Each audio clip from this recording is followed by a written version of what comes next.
We are diving deep into a fierce local controversy today, one that really has global resonance.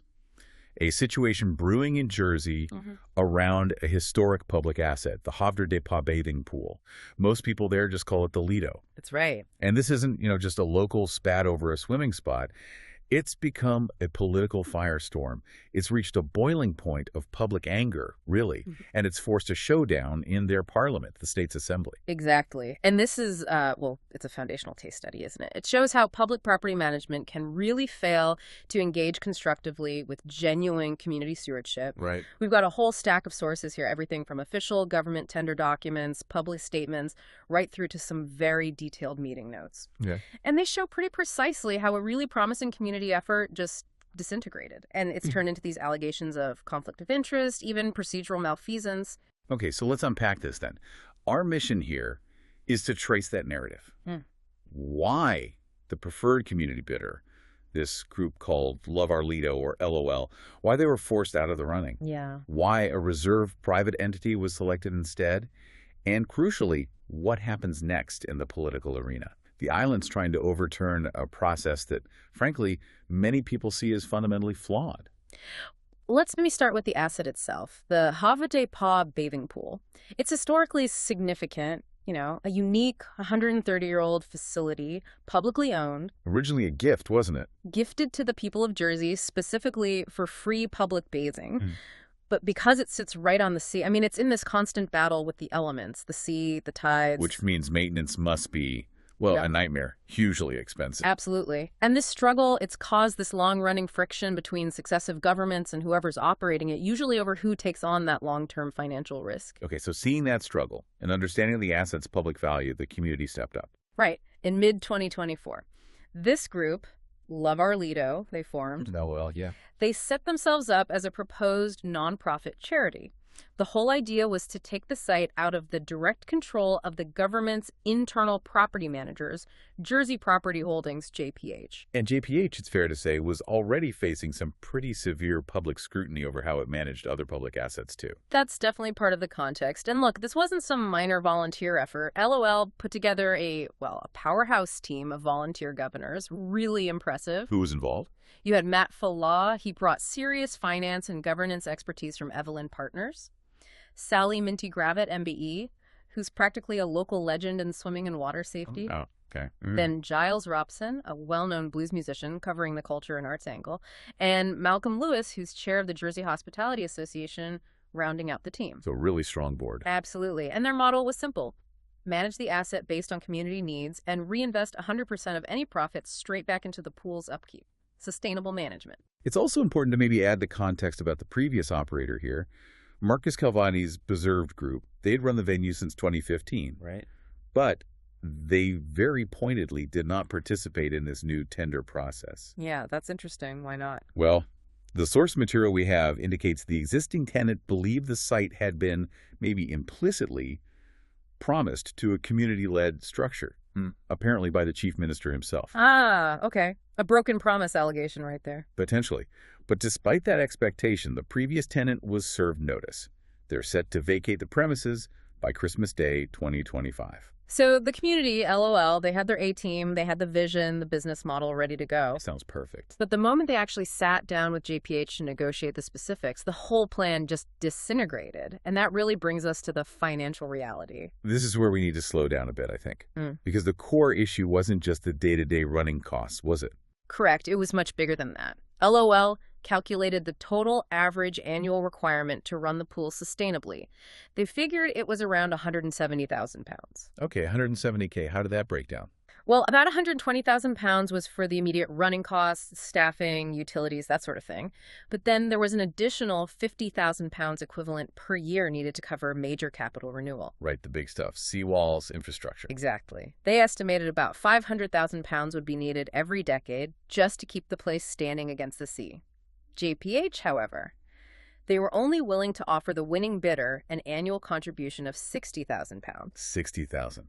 Compared to a need of 170. They did later marginally increase it to 66,000 pounds, but yeah, A huge gap. There's a massive funding gap for volunteer charity to cover right out of the gate. But you said LOL was ready to fundraise. So what exactly did they ask JPH for that caused the whole thing to break down? Wait, were they asking for the full $170K up front?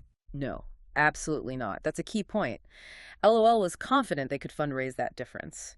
They simply asked JPH to underwrite the funding gap just for the first few years. Like a safety net. Exactly, a crucial safety net while the charity was getting established. They were basically asking the government to act as an insurance policy against the massive inherent risk in managing this aging public asset. To protect the volunteer governors from personal liability. Precisely. But JPH refused point blank. And LOL saw this as a fundamental rejection of the operating model needed for any charity managing high-risk public infrastructure. They felt JPH was just trying to offload all the liability onto private volunteers. Which is a huge ask. Yeah. But beyond the money, the timeline itself seemed almost designed for failure, didn't it? Oh, completely. LOL was named the preferred bidder on July 18th, but they were given this immovable deadline of September 30th to sign the lease. For a complex, historically listed public asset. That's tight. It was an impossible timeline for proper due diligence, and the negotiations were severely rushed. According to our sources, they were actively obstructed as well. Obstructed? How? Well, at one critical point, with only about 23 working days left before that deadline, a senior JPH negotiator reportedly took a 4-week holiday. You're kidding. 4 weeks? In the middle of crucial talks? Apparently so. It brought all vital discussions to a complete halt, and when LOL asked for a reasonable extension just to complete their required due diligence, JPH flatly denied it. Let's just pause there for a second. JPH is asking a charity to sign a multi-year lease on a volatile, aging asset. Yeah. Yet they allegedly refused to show them the actual electricity bills. Yeah, and that seems insane given the financial volatility you mentioned. It's utterly inexplicable, isn't it? LOL needed to budget, obviously, but the site's electricity costs were wildly volatile. We read 1 month's bill reportedly jumped from about £11,000 the previous year to a staggering £40,000 this year. £40,000 for 1 month's electricity. That's what the sources suggest. Yet JPH refused to show the actual bills or even grant access to the meter. You simply cannot ask a charity board, volunteer governors, to sign off on that level of unquantifiable financial risk. It's irresponsible. And this is where the story takes a really dramatic turn, because we have source material stating that JPH's own estate agent, the person tasked with marketing and negotiating this very deal, reportedly warned the LOL governors directly, told them the deal, as JPH structured it, was a poison chalice or even a hand grenade. Wow. When the government's own broker is advising against the contract. Right. You know the risk profile must be completely unacceptable. Precisely. So facing that unacceptable risk, being denied basic transparent information like utility bills, and frankly, having a fiduciary duty to the public they intended to serve. The Love Our Lido board felt they had no option but to withdraw. They had to protect themselves and the potential charity. They did. They officially stepped away on September 29th, just 1 day before that imposed deadline. Okay, so the community group, the preferred bidder, is forced out. Sounds like it was due to procedural obstruction and just impossible risk avoidance by JPH. Who, then, was waiting in the wings? Who was ready to scoop up the lease on those original, flawed terms? That would be the reserve applicant, a company called First Point Property Services. And they agreed to JPH's original terms, the £60,000 per year. They did. Low risk for them, high risk potentially shifted elsewhere down the line, perhaps. And the new operator, while they've been quite vocal about their plans, what's the vision? Stated through senior partner constable Marcus Troy, they want to make the area a resort like Benidorm. Benidorm, the Lido. That's the quote. With activities like volleyball, galas, maybe putting bouncy castles in the pool. A very different vibe from the community charity model. Okay, this leads us directly into the really severe allegations that came out, both in a public meeting and in Deputy Warr's formal request for a full governance review. This is where the issues really shift from financial risk to serious conflicts of interest, right? Yeah. Absolutely. And there are 2 major ties here that raised immediate red flags for the public. What are they? First, Marcus Troy. He's not just a partner in the winning company. He's an elected state's politician, a parish constable. Okay, so a politician involved in the winning bid. And second, Jason Maindonald. He's a co-owner and sole shareholder of First Point Property Services, Ltd. He is also employed as an estate manager for the government-owned Jersey Development Company. the GDC. Wait, so one owner's a politician, the other works for the government's own property development company? Correct.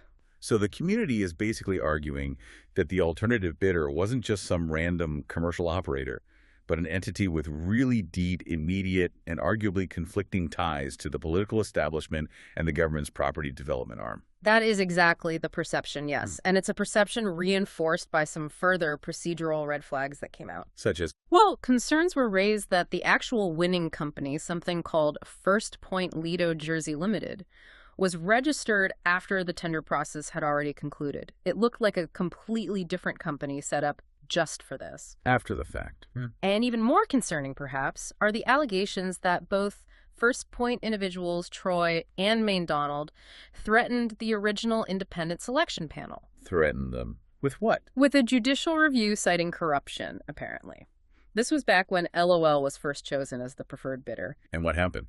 The allegation is that this threat led to the independent panel standing down, effectively removing independent oversight from the final stages of the process.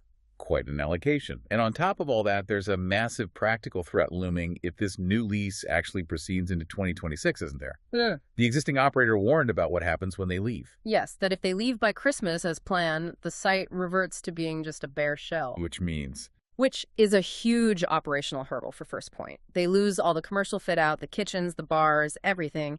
Crucially, they also lose all the licenses. Licenses? Like alcohol? Alcohol, marriage licenses, entertainment licenses, even the health certifications, all gone. First Point isn't just reopening a pool, they'd be starting literally from scratch. So they'd face, what, hundreds of thousands in immediate investment? Hundreds of thousands in immediate high-risk investment, yes. And they'd have to go through a lengthy planning application process for a Grade 2 listed building before they could legally operate any commercial element. It's not a simple handover. Okay, but the government, the Council of Ministers, they're fighting back hard against these claims of a rigged or flawed process. What's their official line? Well, their official comments, laid out to counter these community claims, are quite aggressive. They argue the whole expressions of interest process was, quote, properly run and independently overseen. They even list the panel members involved. And their reason for LOL being dropped. They state LOL's preferred status was withdrawn simply because the charity was unable to meet key requirements, including securing its charity status in time. And they also claim LOL sought to unilaterally increase the government contribution, they say, from £60,000 up to nearly £200,000. Which LOL denies, saying they only asked for an underwrite. Exactly. So for the government, rejecting this motion that's now before the state's assembly allows them to, in their view, uphold the public procurement process and move forward with First Point starting January 1st, 2026. Avoid further costly delay. That brings us to the crucial political countermove. Deputy Warr taking this fight directly to the assembly floor with Proposition P.942025. What exactly is this proposition demanding? P94 calls on the state's assembly, Jersey's parliament, to do three main things. First, immediately terminate the current commercial negotiations with First Point, citing the flaws identified. Okay. Second, it mandates the transfer of management and control of the Lido to the Love Our Lido charity. So hand it back to the community group. Yes. And third, most crucially perhaps, it demands the assembly implement a formal agreement that includes a government underwritten, index-linked baseline contribution of £170,000 per annum. The full amount LOL calculated was needed. The full amount, yes. And it suggests spreading that necessary maintenance cost across relevant government departments like health, sport, visitor economy, basically recognizing the pool's value beyond just being a JPH property asset. But that January 1st lease date is looming. What's the immediate political outcome? Is there anything stopping that lease being signed before this debate happens? Yes, and this is critical. The ministers, despite opposing the proposition itself, did agree to support Deputy Warr's request for a reduced lodging period, meaning it forces the debate to happen quickly during the state's sitting that begins November 11th. It ensures the lease cannot be signed until the democratically elected assembly has actually had the opportunity to vote on P94. So it buys time and forces accountability. Absolutely. This has now become a really crucial matter of public accountability being played out right in the open. So let's bring it back. What does all this mean for you, the listener, perhaps watching these events unfold in Jersey or even seeing parallels elsewhere? Well, I mean, it means you had a highly credible, very well-backed community charity. Their intention was clear. run a cherished public asset transparently. Right. But they were forced out of a public tender process because of what they and many others cite as active governance failure by JPH obstruction, a total lack of financial transparency, and, frankly, unreasonable personal risk being placed on volunteers. And the result? The result was the selection of a reserve company that is now facing really serious, documented allegations of conflicting ties to the political establishment, alongside some very questionable procedures during the selection process itself.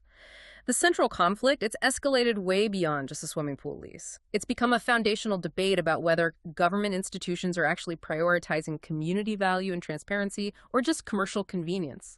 And that leaves us, I suppose, with this final thought. Given the alleged procedural failures we've discussed, the chief minister has apparently broken promise to hand the site to the community in the first place, and the sheer level of public anger this has generated. Is public protest and political maneuver like this?